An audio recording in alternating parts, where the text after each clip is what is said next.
Mhm.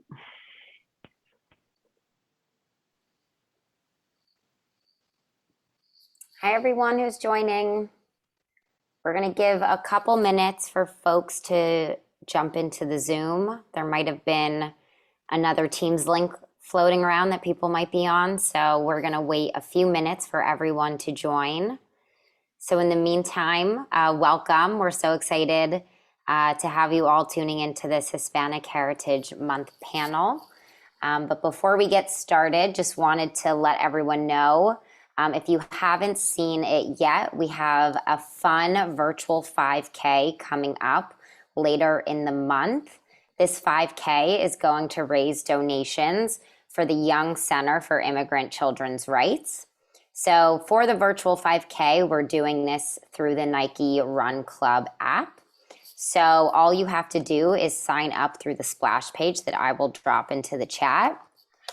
And then later this month on the 12th, we're going to bring on the nonprofit to do a quick Zoom meeting to hear more about their nonprofit so you can feel the impact that you'll make. And then throughout the week up until the 15th, which is the end of Hispanic Heritage Month, we can see how many donations we can make. So for every individual that completes the 5K, it'll be a $50 donation to the nonprofit organization. So I dropped the link in the chat. It's Mindshare virtual5k.splashthat.com to check out more information there.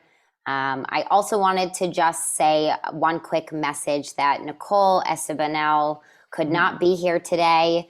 She's actually on a flight to celebrate her grandmother's 92nd birthday. So happy birthday to her grandmother. I know she is the ERG lead. And so she wishes she could be here to welcome everybody. But we hope she has a safe trip down to Florida. So I see we have a number of people who have joined. So just one final reminder, and then we'll get started with the panel.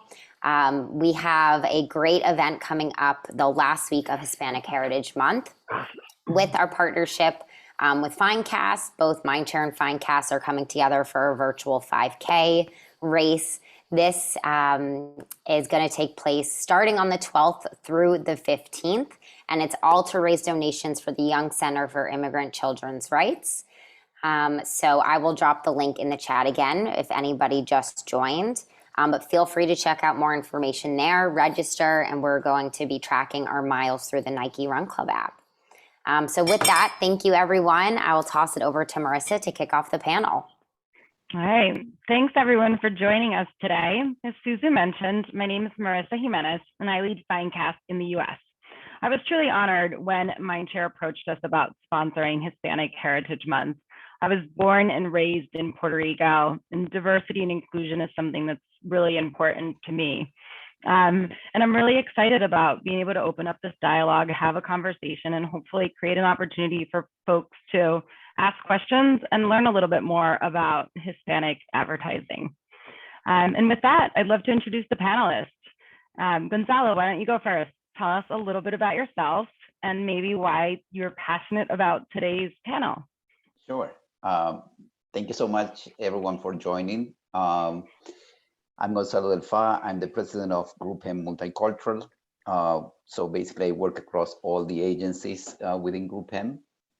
And my role is to, help teams understand what is happening in the multicultural space, help them with strategies, pitching clients, convincing clients that reaching the multicultural audiences, particularly the Hispanic audience, is extremely important. And I'm excited, number one, because I'm sharing the stage with you, Marissa and Isa. I know Marissa for a very long time, and I know Isa for a shorter time, but very excited to be with you guys in this conversation. And also because, I know that celebrating Hispanic only 1 month out of the year, it's not great, but it's better than nothing. So I'm glad that a lot of the agencies and a lot of the people are really engaging in, having deeper, better, more relevant conversations about, the Hispanic community and the Hispanic audience. Yeah, absolutely. And how about you, Isa? Tell us a little bit about you and why you're passionate about today's panel. Yeah, so first of all, I'm Isabel Obero, but I go by Isa. It's shorter, it's easier, it's more remarkable. And I'm the global media director for Nike. I'm Brazilian. I've born and raised in Brazil, and I moved to the US, I think last three years-ish ago. So I'm very honored to be here. Today, in fact, is a milestone for me because this is my third 3-year anniversary at Mindshare. So I feel quite honored to be here today, to having the opportunity to represent the Latin community in our industry, and also to be sharing my background and my experience, and hopefully to be contributing to a bit to boost our collective knowledge and power through my background. So thanks again for the invite and for sharing the stage with me. I love that. Happy anniversary, Isa. Thank you. Gonzalo, I love when we were prepping how you talked about people used to ask, why is this important? Why is Hispanic advertising important? And that now the question has moved over to how. It feels like progress, but let's talk about it a little bit. Can you recall a moment when you started having a deeper focus on the Hispanic and Latinx consumer in your ad strategy? Yeah, I mean, just to give a little bit of history, I actually launched the very first, and actually at that point it was Hispanic agency back in 2006, which gives you an idea of how long I've been in the company. And at that point, I remember that, I'm not going to say that it was pulling teeth, but we had to really preach a lot about the importance of the Hispanic community, you know, the size of the population, the buying power, and all that stuff that probably a lot of people know. What we were talking the other day is that it took us a while to get to the place where we are today, where much less clients or people are asking why they need to do it, but they are actually concentrating more in how to do it, which again, it's a huge milestone.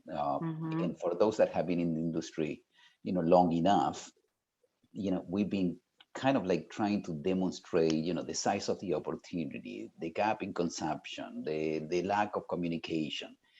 And all of a sudden, that now that it is not the core of the conversations we are having, the core of the conversation is like, okay, I got it, I need to do it, please tell me how to do it.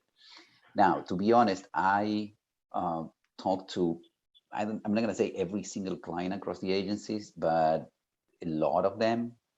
And sometimes it's shocking when you're talking to a client and they're like, really, Hispanics, why?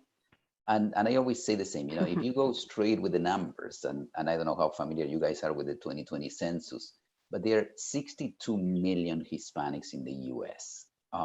That is much larger than most of the countries in Europe. So when people say why, I mean, like, because it's 62 million, number one. Number two, because it's 20% of the population. So 1 out of 5, you know, people in the US today are Hispanic. So again, it's hard to pinpoint one moment where we began concentrating more. What I would say is that we have a lot of clients, and many of them are part of the Mindshare portfolio that are very committed. They really want to do more, and they really want to do actually a much better job, and they have Hispanic as one of their core audiences. Yeah, how about you, Isa? Have you had any moments in your career when you felt that the messaging in a campaign wasn't as inclusive as it should have been or could have been? Yeah, I think I have a very specific background. So I think that when I moved here to the US about 3 years ago, I think it was the first time I really realized this lack of inclusion on those 2 ethnic groups in advertising in general, because in Brazil, we are Latin by nature. So you need to be able to connect with this audience. So as Gonzalo said, look, we are talking about what, 20% of the population. If you want to visualize a bit better, it seems that it feels like the brands, they are ignoring. If you want to put like side by side, think about the number of kids in the US. Like the US has less kids under 12 years than Hispanics and Latin people. So if you want to make an exercise, What do you guys see more represented in advertising, kids or Latin and Hispanics? And the numbers, they tell the story itself. So I would be very surprised if people say that they see more Latin people and Hispanics being represented in advertising than kids. So I think what particularly I learned is that the known representation is a fact. And not only the known representation, the misrepresentation is another fact, because a lot of brands, they are leaning into like traditional stereotypes of those ethnic groups. And I think that's what needs to change. Thankfully, due to Gonzalo and a lot of the groups, the work that we've been doing with our clients, brands are working hard to drive this inclusion. Nike is definitely one example of them. Unilever is definitely another example of this push. But there's still a long road to go. So I think that the beauty of it is that we can help brands to go down that road in the right way, and we can be this agent of transformation, which is truly exciting to me, at least. Yeah, definitely. During our prep, you talked about a couple of those stereotypes. I know us as Hispanics, we're really familiar with the difference between Brazilians and Puerto Ricans or Spanish, Argentinians. But maybe it would be helpful for the audience if you can give an example of those stereotypes and how sometimes the messaging really gets missed in that.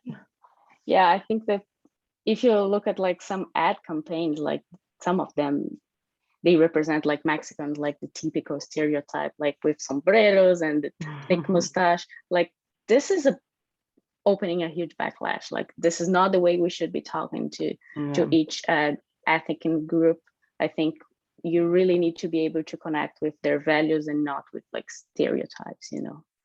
Yeah, absolutely. Education is so important. Sorry, Gonzalo, you were going to say something? Yeah, no, just to add to Isa's point, I think it's about understanding, you know, the Hispanic consumer attitude, behavior, motivation, lifestyle, cultural values, interest. You know, it's funny because sometimes people are looking for the silver bullet, you know, the solution that is going to encompass everything that's going to, you know, work out. And I always say the same. When you talk about an audience, you really need to understand, you know, how they feel, what they're looking for, you know, what are they interested in? You know, if you're thinking about your product, you know, what do they value about that product? Well, why, how they consume that product? And I've been banging on this for a very long time. You know, it's all about understanding the commonalities of and the nuances. Again, there are a lot of things that are the same. I mean, we are not aliens, you know, we are consumers as many other ones. So there are many things that are very much the same than anybody else out there. But if you don't tap into the nuances, your message is going to be wallpaper. It's just going to go over their heads. They're not going to care. They're not going to, you know, pay attention to your brand. So again, there's no one size fits all. Number one, there's not silver bullet. And I think that the job of our teams is to really understand those insights and not have any fear in going back to the client and say, hey, you know what?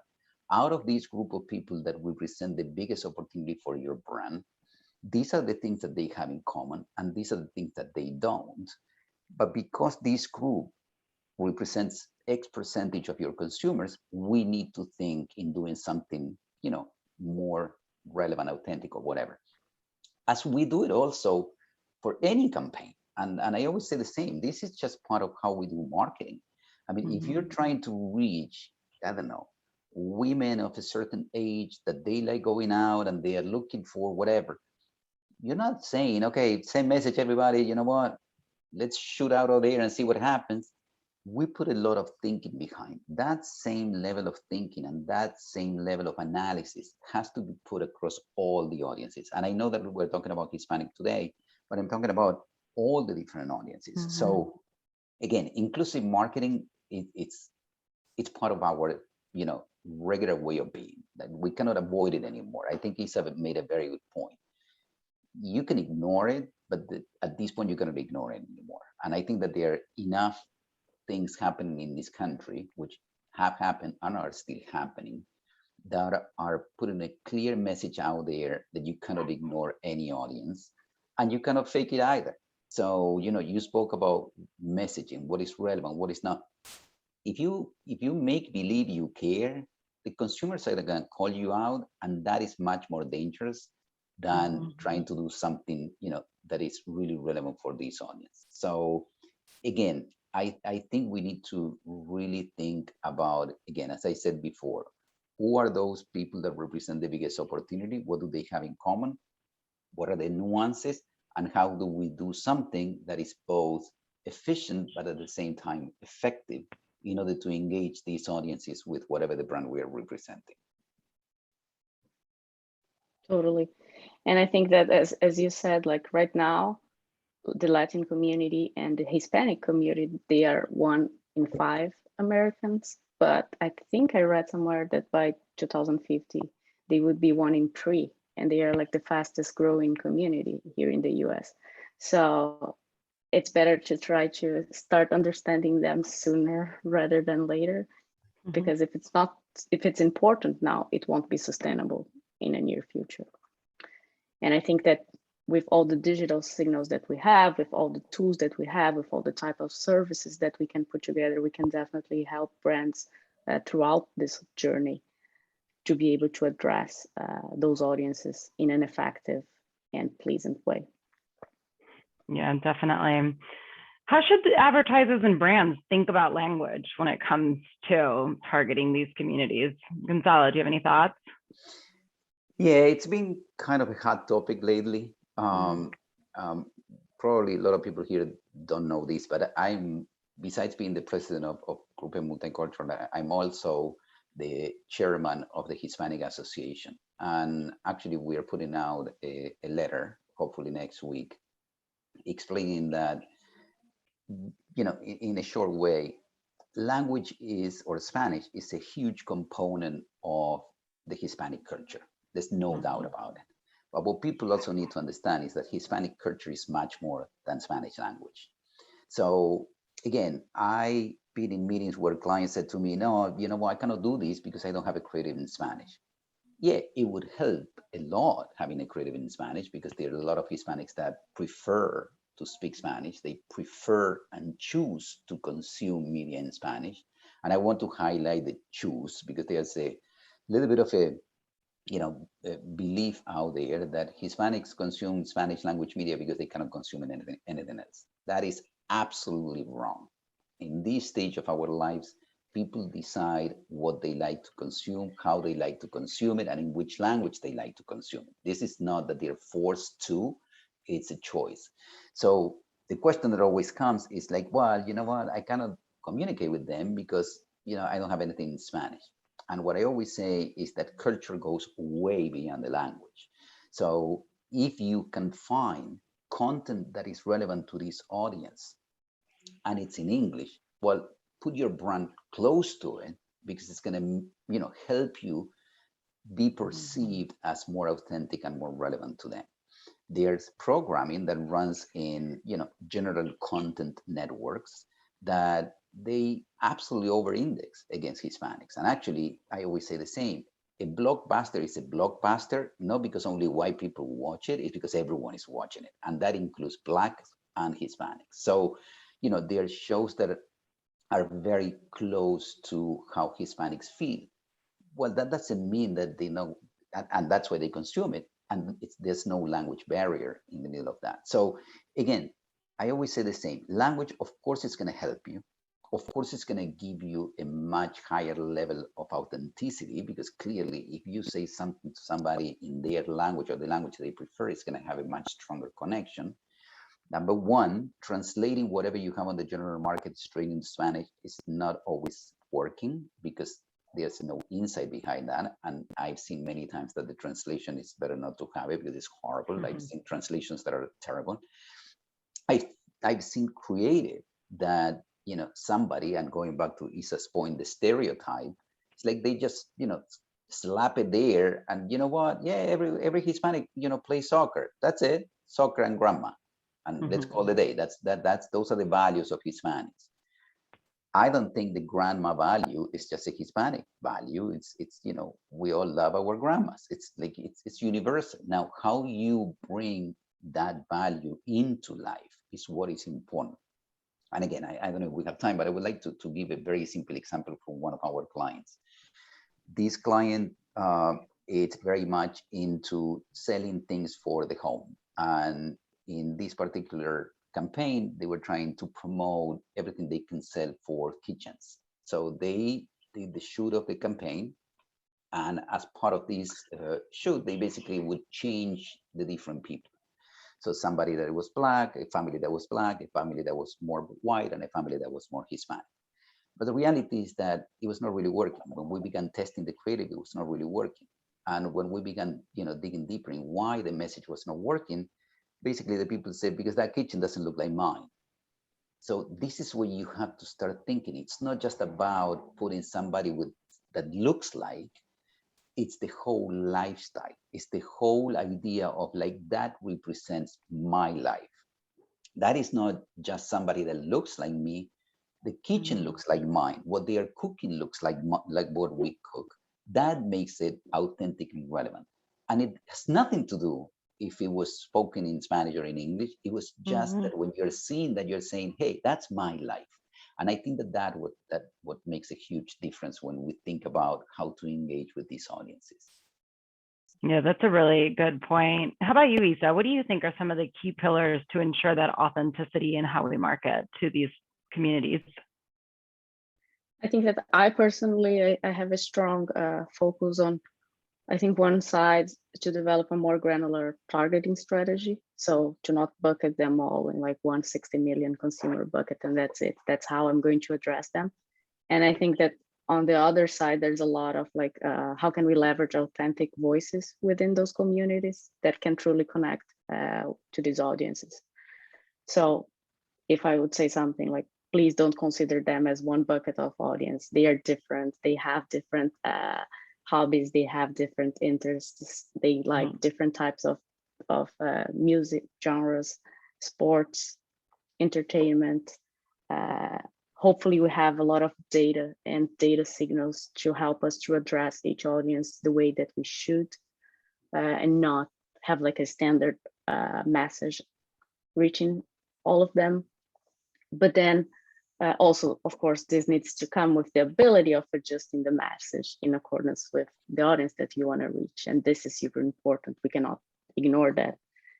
I think that another thing, as I said, is the authentic voices piece. So how can we as a media partner help our clients to identify like Latin and Hispanic voices that could either via an influencer strategy or via like a unique media partnership, how those voices, they can really help brands to create this authentic connection with their consumers. Otherwise, I don't think it will work. It will be a fake relationship, as Gonzalo said, like people won't see themselves in that being represented and part of that brand. So I think there are a couple of complex pieces that we need to put together, but we have that experience to help brands to navigate this complexity. Yeah, and Marissa, if I may, and again, I know we've been throwing a lot of stats, and again, if anyone is interested in data, you can give us a call and we can give you any data you want. But just to share a couple of numbers that I think are important. And again, this is just to highlight the importance of language. 80%, 80, of Hispanics 13 to 49 choose to watch Spanish language content. So when people say, no, well, the younger Hispanic, they're, second generation, born in the US, absolutely, I get it. I see it all the time. That doesn't mean that because they're second generation or because they grew up, and it's funny because this goes back to acculturation. I remember at one point we were talking about acculturation, and I don't believe in that word. And I said, well, somebody that was born in the US doesn't need to acculturate to anything. So how do you use acculturation in that case? That's why we've been talking about, attitudes, behavior, and motivation. But even when you think about a younger audience, so I'm now talking about 13 to 24, that's a very young audience. 40% of Hispanics within that bracket they stream content in Spanish. So again, this goes back to Spanish is disappearing. I mean, again, I've been in this industry for 15 years. I remember when I first began working in the Hispanic space, everyone was like, yeah, well, but language is dying, no one is using it anymore. But 15 years later, the numbers are even stronger. The number of people that speak Spanish is even more. The reason behind this, and I think Isa made mention to this, Hispanics have been driving the population growth of this country. And that's why the number keeps growing and the number of Hispanics that speak Spanish keeps growing. Not to mention that the white population decreased based on the 2020 census. I think the number is something like 7%. So when you look at these, graphs and you see something going this way and something going this way, and you own a brand, I don't think anyone wants to concentrate in an audience that it's tending to, shrink and is shrinking. And you want to engage with younger people because you know that those are the consumers that are going to last longer. They're going to be living a longer life. So, and again, sorry, Isa. Go ahead. No. I think that, as Gonzalo said, if brands can consider language as almost like a mindset for this consumer, like you will navigate both languages, English, Spanish, sometimes another third language. Like I do speak Portuguese. That's my native language. It's not even Spanish. So I kind of I navigate 3 languages on my daily basis. And it's a matter of finding what's the right mindset that this consumer wants to reach. Like if I'm reading a Spanish website, I will most likely want to be reached with like a Spanish message. While if I'm reading like an American website, that would be English would be my favorite way of communicating. So I think, don't think about like, oh, I need to only communicate with this consumer in Spanish, or I only will communicate with this consumer in English, but how can you successfully navigate both languages, and what mindset are you impacting them? I think this is interesting too. I think that's a great point that Isa just made. A lot of things clients come to us saying, so what do I use? And we always say the same. It depends on the context and the content. And Isa just said it. If you're consuming content in Spanish, well, probably it's better to engage with you in that language because you are in that kind of like, mood. Mindset, yeah. If you're considering the same content in English, well, probably it's better if you go in English. Now, what is going to make it relevant is that what you're communicating to them makes sense to them. And this applies to everything. If I have no interest in buying a car, it doesn't matter how many times you put a car in an ad of a car in front of me, it's not going to get anything out of it. And you're doing the wrong job in communicating something to me when somebody's supposed to know that I have no interest in that brand, or if what you're offering me is absolutely irrelevant to me. So that is what is important. But what we need to keep in mind is that content and context is what is going to drive the language that you should be using to engage with this audience. That's a great way to summarize the point on language. But before we move on, I wanted to address a question from the audience since it is related to language. So I'll read it. This question is from Kevin Amos, and it's to you, Gonzalo. He has a client that is in the process of trying to develop a Spanish translated website, and they voiced concerns early in the process about how to properly translate given the wide variety of dialects of Spanish amongst Latinx consumers. Any best practices? You're gonna have so much fun with this one. That's a great question. And I just want to make a little correction. They're not dialects in Spanish. They're just different ways of speaking. And I always give the example of in Australia, in the UK, and in the US, everyone speaks English. They're not different dialects. They just have different ways of using the language besides the accent. But they might use the same word for a different meaning, or they might have a little bit different, construction, but it's the same language. So, because again, dialects sounds a little bit funky. The reality is that, of course, I'm from Argentina. I've been in this country 20 years, and as I always say, I'm a New Yorker with an accent. My team is a mix of people from everywhere. We all speak Spanish and we all have a very different way of saying things. The great news is that there's something called neutral Spanish, which is a Spanish that it does not bother anybody. It's, I would say, probably the correct way of speaking Spanish in Latin America. And it really helps brands not to skew any possible way. Now, there are brands that choose to engage a specific audience. I remember working for a brand that they just wanted to engage, or they wanted to engage mostly with Mexicans.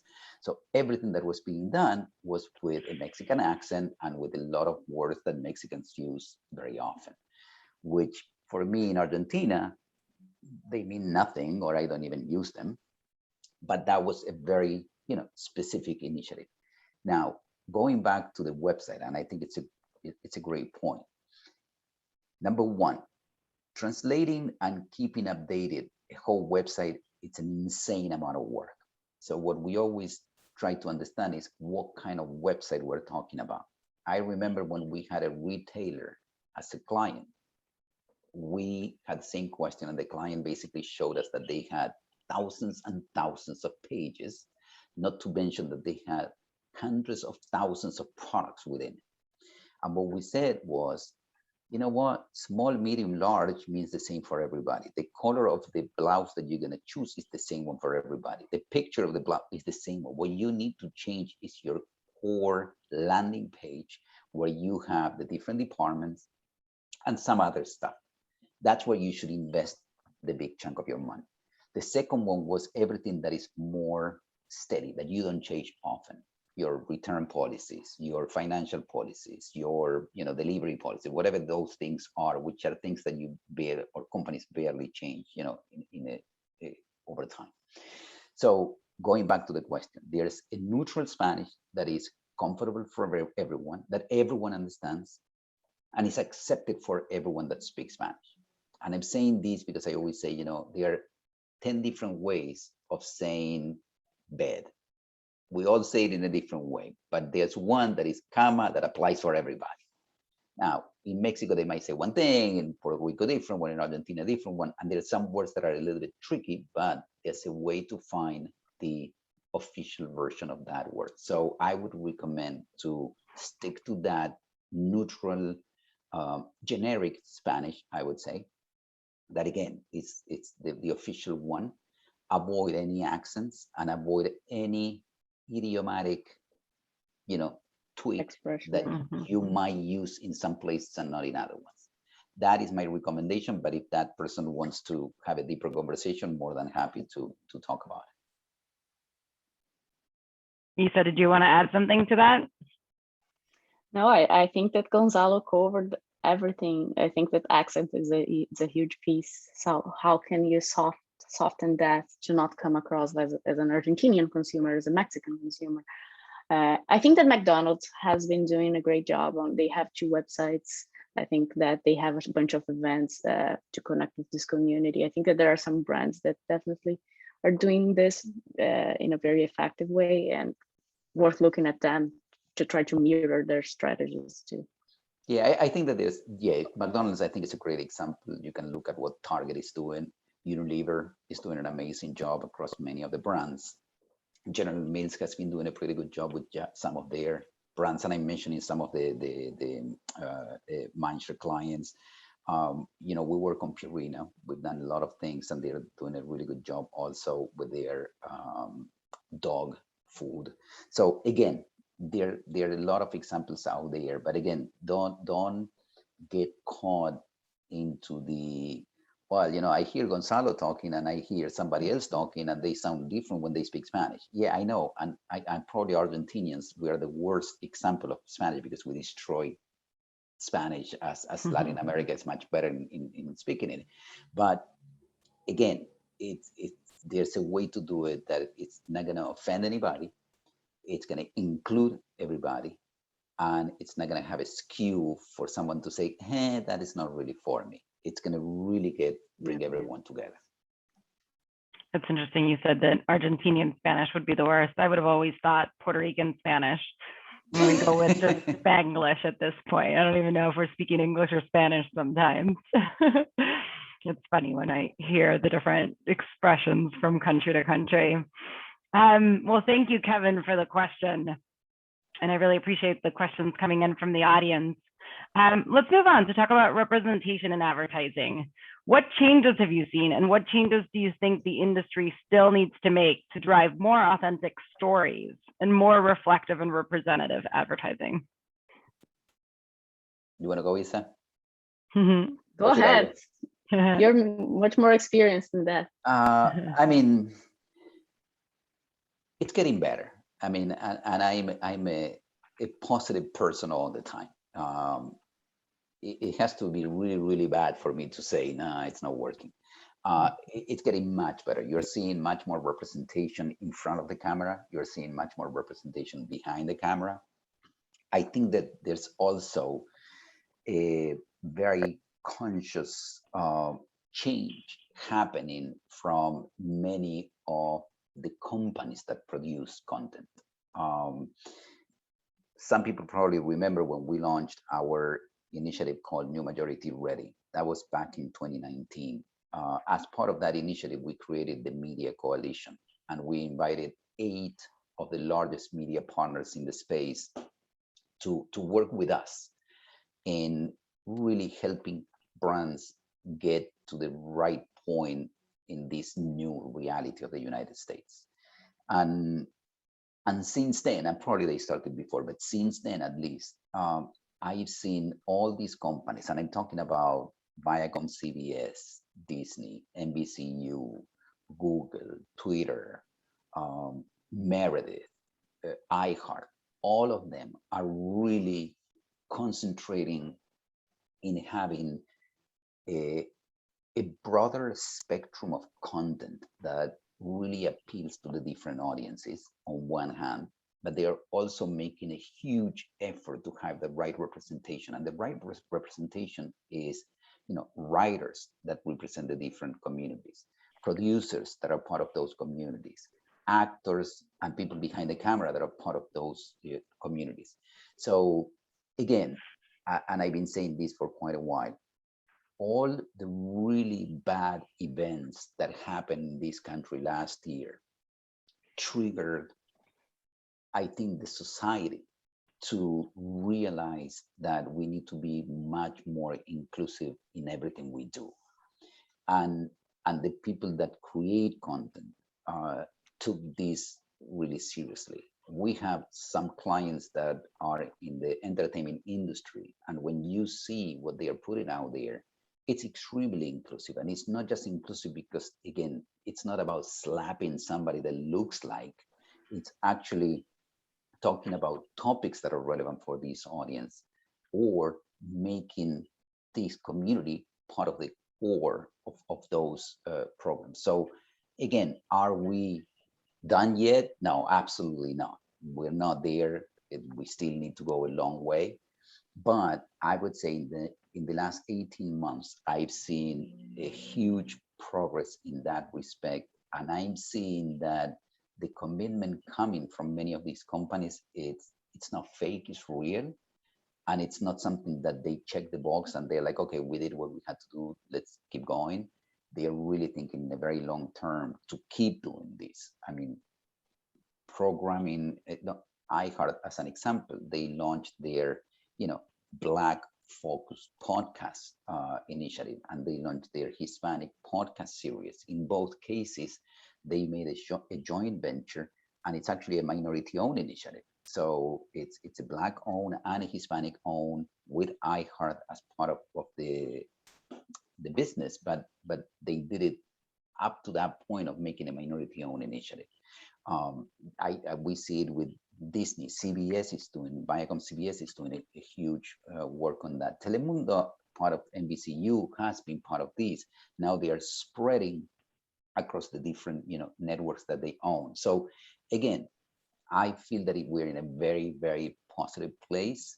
We just need to keep the pace, which is one of the things that sometimes I get a little concerned, like, okay, are we all doing all these because the memories are too fresh, but it's going to fade out? I think it's our responsibility not to let it fade out. Yeah, and I think that also something that I would add is that there's light down the tunnel too, because production's costs are going down like day after day. The technology has been evolving, so it's cheaper to produce content. So you can produce more content. You can be more diverse with the same budget. So I think it's something feasible that brands have in their hands right now that maybe in the past it was very difficult to do because production costs were so expensive. Now we have more channels, we have more a bigger ability to produce more content. We have more platforms to distribute this content. So I think it's good to keep that in mind, that I think that day after day, the situation will help brands to be able to address these audiences in a more multicultural way and granular way. Yeah, perfect segue into another question from the audience. You mentioned channels. So we have a question from the audience asking, what are the preferred advertising channels of Latinx people? So that's a tricky question because you cannot think about the Latinx community as one bucket of people. So if you want to connect with Latinx Gen Z, the Gen Z audience, it's one. Like you will rely a lot on social platforms, on digital itself. If you want to connect to another audience, like senior citizens, for example, it's completely different.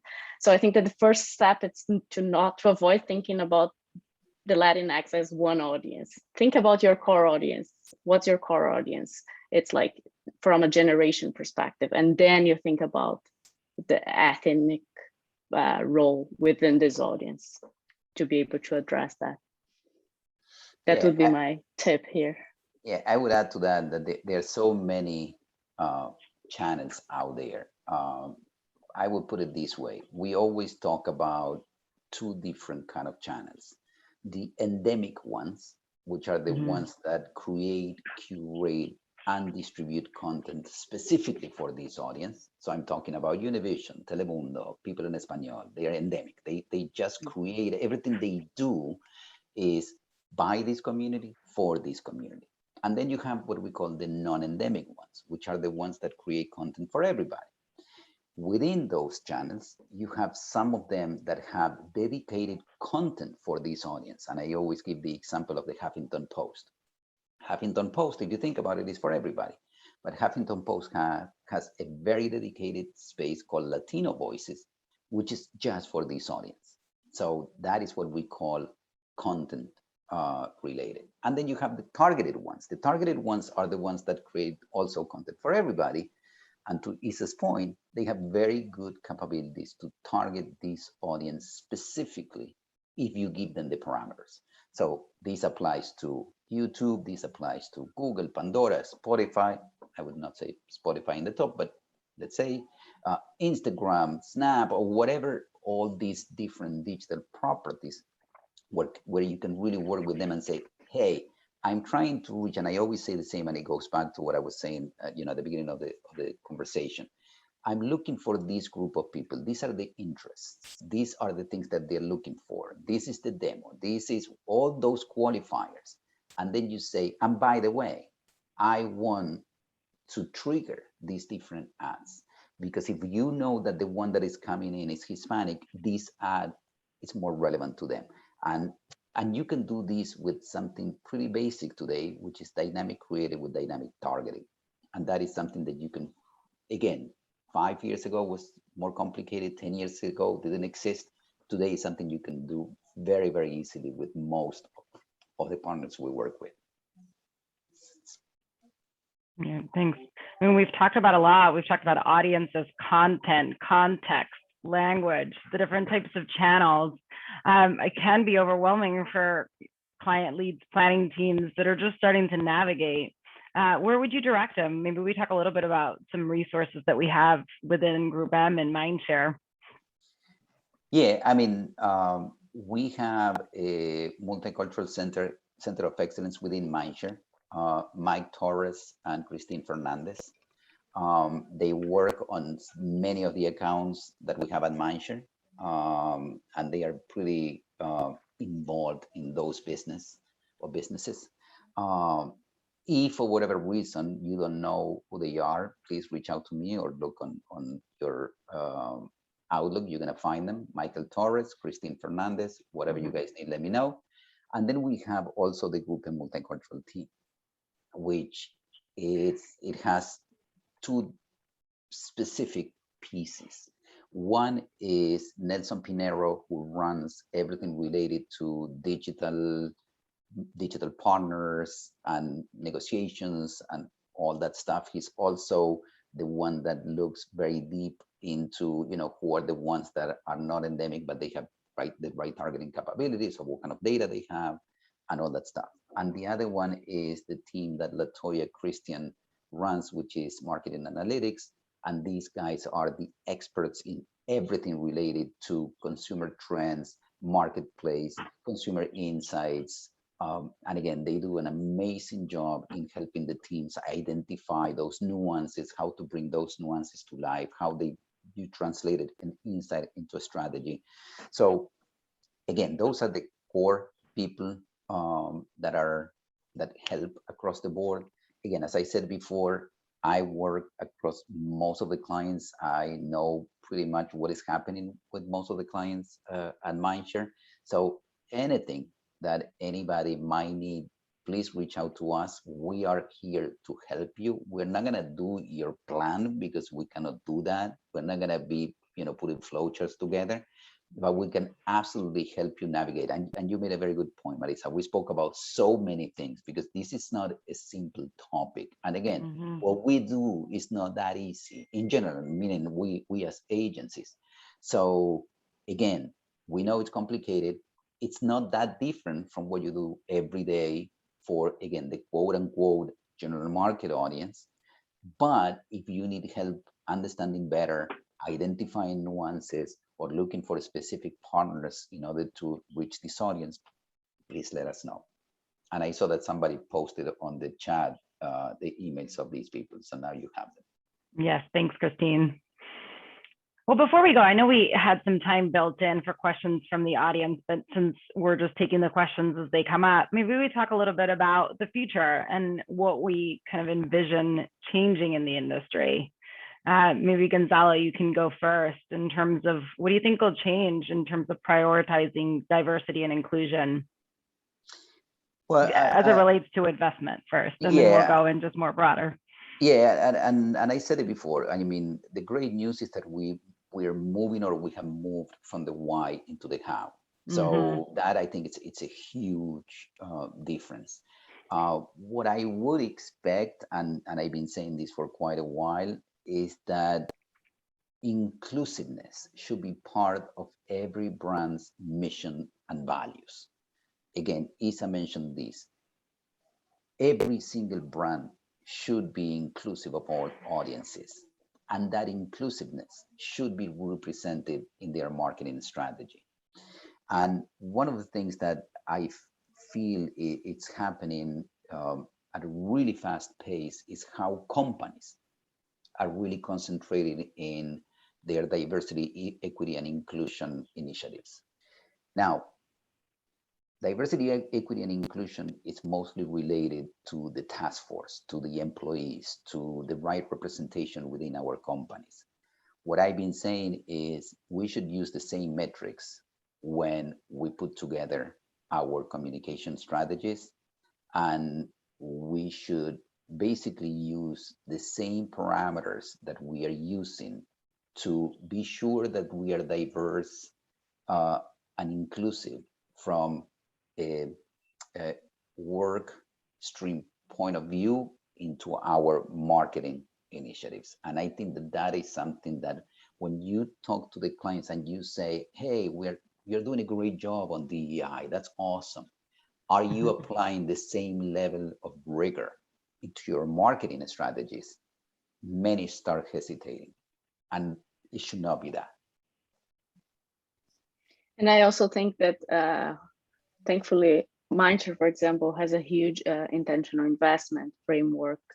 We are actively working with our clients to create products that will allow them to be more inclusive. So I think this is a topic for another panel, but there's a brilliant work around like the inclusion DMP that they did with a few brands of our clients and several other products that can help clients not only to ensure ethnic inclusion, but also race inclusion, gender inclusion, because there are other topics, other areas of inclusion that clients also need to go after a lot.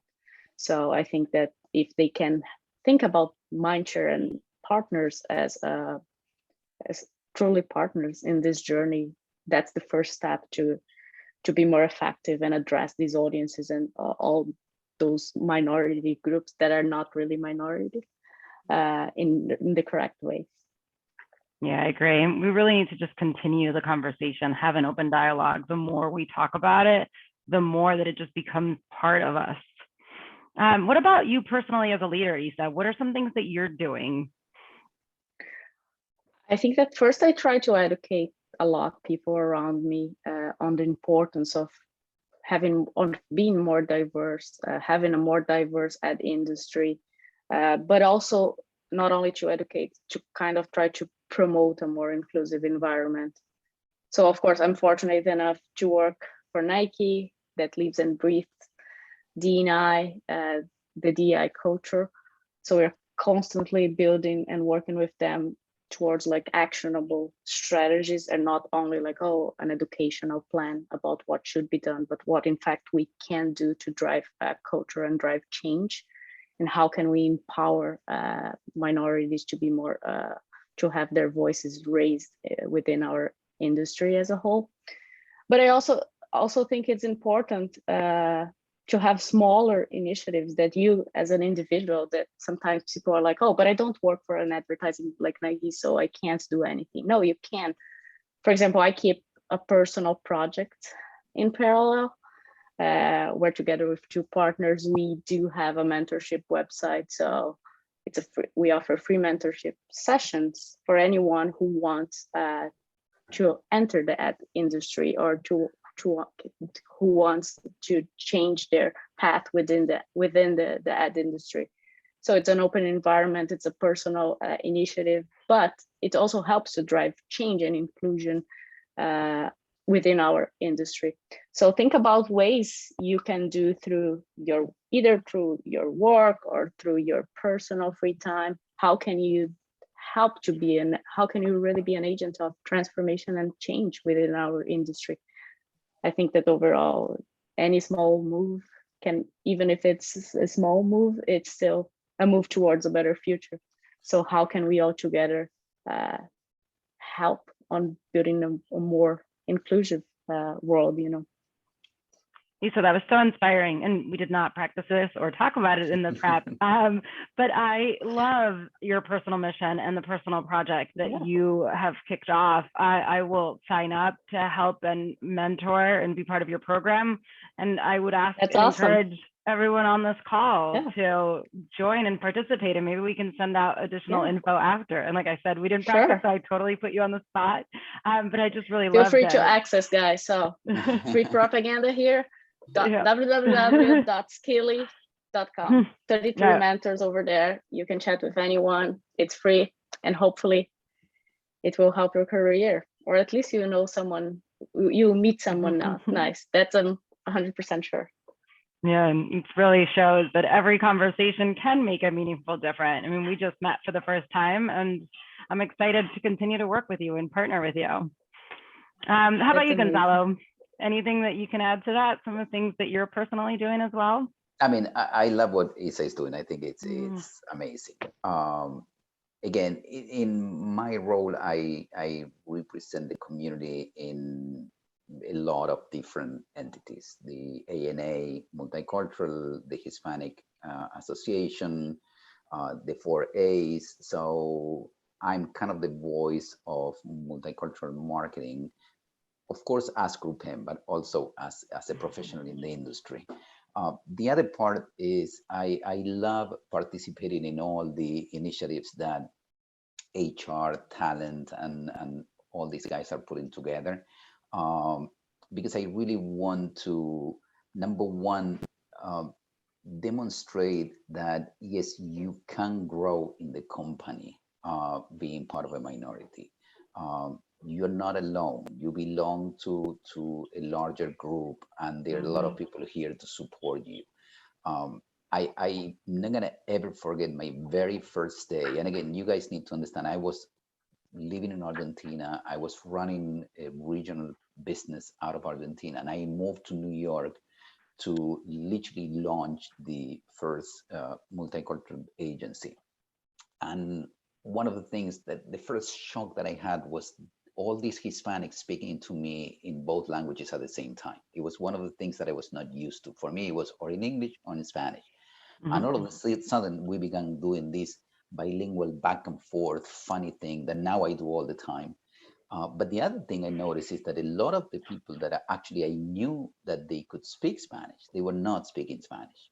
And again, my first language is Spanish. I was recently, arrived to this country, so I was using a lot of Spanish, even when I was talking with somebody in the agency. And at one point, somebody came to me and said, "You know what? This is the first time that we see somebody," and again, at that point, I was whatever, managing director or something like that, that you have no problem speaking Spanish. Don't you think that that is going to affect your career? I'm like, why would it affect my career? I mean, I speak Spanish. It's not a bad thing. It's actually a good thing. And I realized, and this person said to me, "You're empowering us to really speak the language that we've been hiding just to fit." And again, of course, we all need to fit, but we also need to be ourselves. And at that point, I knew that there were many more that would speak the language if they feel comfortable with it. And I would say a few years later, it was a much larger group, all speaking Spanish. And I remember we were in a different building at that point, but we would all get together, the pantry there that we had with the coffee machines and everything, just to chat and speak Spanish. So my point is, you're not the only one. You belong to a larger group. The company, Group M, and the agencies are doing a huge effort to really have the right representation. I know we probably are not 100% there yet, but we are all pushing in that direction. And keep in mind that if you do everything you have to do, yes, you have a huge opportunity to grow in this company, regardless of your ethnic background. And I want to highlight that because some people are like, well, it's not going to happen to me because everyone is white here, or the people up there, they're all white. It is not true. There's a lot of diversity up there, not as much as it should, but we are working on it. So again, I feel that each of us that represent a community, we are an ambassador of our community in whatever we do, whatever the team we work, whatever the client we work for, whatever the specialty we work on. So take that responsibility, do your part as part of this community. And I'm pretty sure you're going to feel better about yourself, and you're going to find many other ones that are also doing their part. And when you put all the parts together, it's a much bigger, piece than just the parts isolated. Gonzalo, that's just the perfect way to end the session. That was so inspiring. Thank you for sharing. I think we have, nope, we don't have any more time, so we will not open up for questions because we are at time. Want to remind everyone to sign up for the 5K. The information will be circulated around. You should already have it in your inbox. Remember that for everyone that finishes, we will be donating $50 to a great cause. So please sign up. And I think that's it for us. Suzu, do you have anything you need to close up with? Nope, that Thanks, is everyone. it. Thank you, everyone. All right, fabulous. And if anyone wants to continue the conversation, Gonzalo and I, we are here, happy to connect with you all. Thanks for joining. Thanks for the attention. Thanks for the stage. And thanks, Marissa, for helping. Thanks for organizing all this, and of course the guys from Finecast. You guys were great. Absolutely, this was so much fun. I loved it. Thank you. Thank you so much, guys. I have a great weekend. You all. You too. Bye. Bye, guys.